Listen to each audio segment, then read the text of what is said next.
ikaw pag-wal, kaya pwede ka tanggal ng 72 hours, for administrative ka, ha? Dili ka mo pwede, hiniya mo sa ancestralan, organisasyon na mo, ha? Kami, gobyerno. Dili away ang atong katuyuan, panagsiusa. Mga grupo sa Federal Tribal Government na harang sa checkpoint sa Surigao City. Panoorin natin to mga idol. Ayaw kahit pagbulot-bulot man mo pusil kay 72 hours, pwede ka tanggal na mo.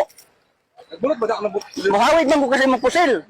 Mahawat tinigod? Oh, ayaw kay dili man taw angayan mag-unay. Pareho man ta Pilipino. May video. O na nakabidyo gani. Na video. O na kalahasa na si Hippie. Oh, dato para pa ingon pa O tanawa, di malangan ang among trabaho. Sir, kabayo ba ko sir ganpan man sir?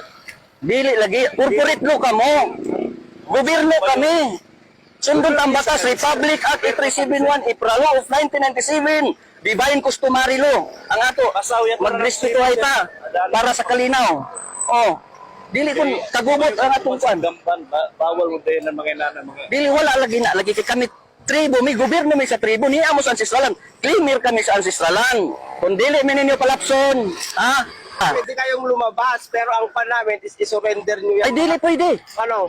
Diplomat kami. Exemption sa any mandatorious authority sa government. Hindi, nasaan ba yung exception nyo sa Oh, government? basahin mo. Hindi naman ito government. Ang exception Inconsistent to Republic Act 371 April of 1997 na supersede na repeat ang tanang batas sa civil government. Bawal Assist yan, mo. sir, kahit na. Ay hindi lagi sa corporate customary lang ang sinusunod namin. Niya mo sa ancestralan, kami ang rightful owners sa ancestralan. Answers land kayo, pero hindi kayo exempted na magdala. Hindi nyo man trabaho kung sana accepted yan. Kung nagtatrabaho kayo sa bukid. Exemption kami dahil ito ang armas ng tribo. Hindi nga, sir, Armas hindi ka nga tribo. exempt. Kahit armas yun na lang tribo Opo, yan. opo. Hindi accept mo na dalhin mo kahit saan kasi bawal yan. Ay hindi na pwede dahil nandito kami sa... Ang exception, sir, pag ginagamit mo na Pwede nga. trabaho. Basahin nga mo. Basahin mo nga.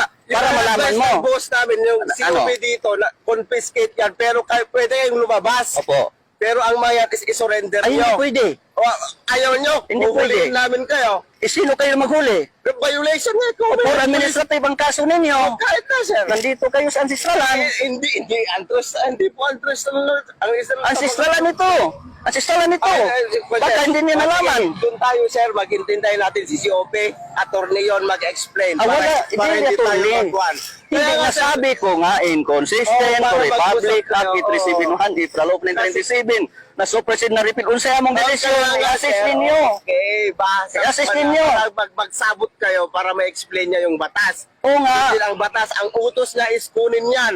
Attorney yon. Ay, wala. O, kaya Corporate law yan. Kaya nga, sir, para kayo Corporate law mag-explain yan. yung dalawa kung anong pan yun. Kung ayaw nyo, mapilitang manghuli. Ay, hindi Kasi pwede. yun lang Kapag suggestion manghuli lang. kayo, isipin yung mabuti. O kaya nga, Pwede kayo kaswal for administrative. Nandito kayo sa ancestralan. tawagin mo si COP para at least sila mag-usap. O, sige, sige. Pag Ay, kayo, standby lang nagtrabaho may malangan niya among trabaho. Okay raman ta, magi kami dito, mag-istorya dito sa opisina. Ang ginawa nyo daw doon, nagpadlock kayo doon. Ano ba yung pinadlock nyo? Naglagay daw kayo ng pan. Hindi kasi ganito. Ganito kasi. Nag-inform kami 3 beses. Hindi sila nag-receive. Oh, bakit ang batas buko kayo? Oh, kasi hindi nga. Mag- Andito nga tayo sa ancestralan. Sabi ko, sundo na to on sa illegality under management sa Federal Tribal Government of the Philippines sa atong lupa LOC o Land Occupancy Certificate ug maingon man sa atong pangnegosyo free, prior, and informed consent under management sa federal. Doon intindihin mo.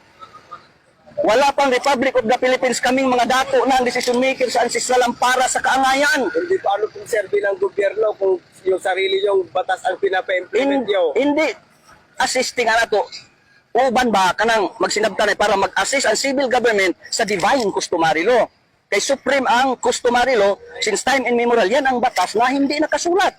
Batas ng Diyos. Batas ng Diyos yan. Oo, batas po lang. Diyos, Oo. may gobyerno pa rin tayong sinusunod. Hindi yung batas nyo lang, kahit sino ang una noon. Hindi nga, para i-assist nga. Wait lang. Para, sige.